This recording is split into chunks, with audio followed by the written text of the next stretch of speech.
Ari na nga po at samahan niyo po uli kami na mamili ng mga paninda sa bayan. Kasama ko nga pala dyan si Baby at si Linlin, siya ang nagdadrive ng tricycle. At siya din ay may sadya sa bayan. Kami po ay nandito sa bayan ng Candelaria sa Quezon Province. Ayan, tingnan nyo naman. Napakaganda ng aming bayan dito. Kita nyo naman at medyo traffic pa yan. Kahit saan ka naman talaga pumunta ay napaka-traffic talaga naman. Walang katapusang traffic, o di ba? Ayan, may pinasukan nga pala kami diyan na Budget City.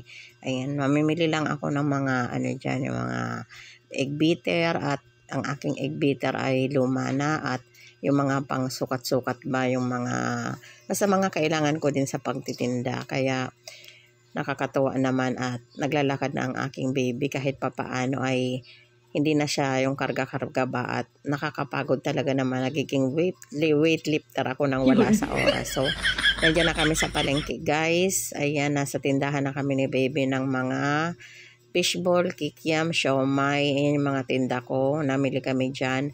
Ang time na yan guys ay nako po. Si Yana ay hindi na naman hindi na naman naglalakad pakarga ng pakarga. Talagang ngalay na ngalay. Kaya ako'y saludo talaga sa mga kapwa ko nanay na nasa bahay lang at talaga namang nagsusumika para din naman kumita ng sariling pera nila. O diba guys, iba talaga pag may sariling pera ang mga nanay bukod doon sa mga binibigyan ng mga mister nila. Kaya ay encourage sa mga nanay na katulad ko na talagang kumilos din tayo para tayo ay kumita din ng ating sariling kita, 'di ba? Para syempre iba pa rin pag may sariling pera ang nanay. So ayan, pauwi na kami.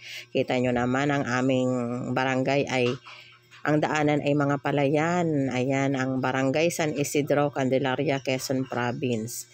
Ayan, may mga palayan yan guys. Tapos may mga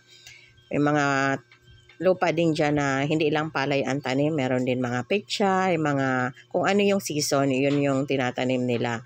Ang kagandahan dito guys, pagka halimbawa na na harvest na, pwede nang humingi ng mga panggulay-gulay, ganyan. Basta binigay na ng may-ari, pwede nang i-harvest na pang sariling pangluto. Kaya ito yung perks pag nakatira ka talaga sa probinsya, lahat talaga sustainable. So ayan na nga, pagdating namin, nakatulog na ang baby sa tricycle, inihiga ko na siya at ako'y busy na din sa pagluluto ng mga paninda namin. Ayan, available dito sa amin guys. Dito kami sa Sitio Calamias, Barangay San Isidro, Candelaria, Quezon Province. Ayan ang aking mga paninda. Ayan, nagbenta din ang aking kumare si Michelle ng malagkit na mais. Napakasarap yan guys. 85 pesos ang kilo. Bili na kayo sa kanya. Sa mga gustong magmerienda dyan, nandito lang po ako sa aming tahanan nagbebenta. Kaya bili-bili na po kayo at tayo'y magmerienda din sa amin sa Quezon Province. Ayan, maraming salamat sa panonood. Bye-bye. Ayan, customer ko pala yan guys. Bye!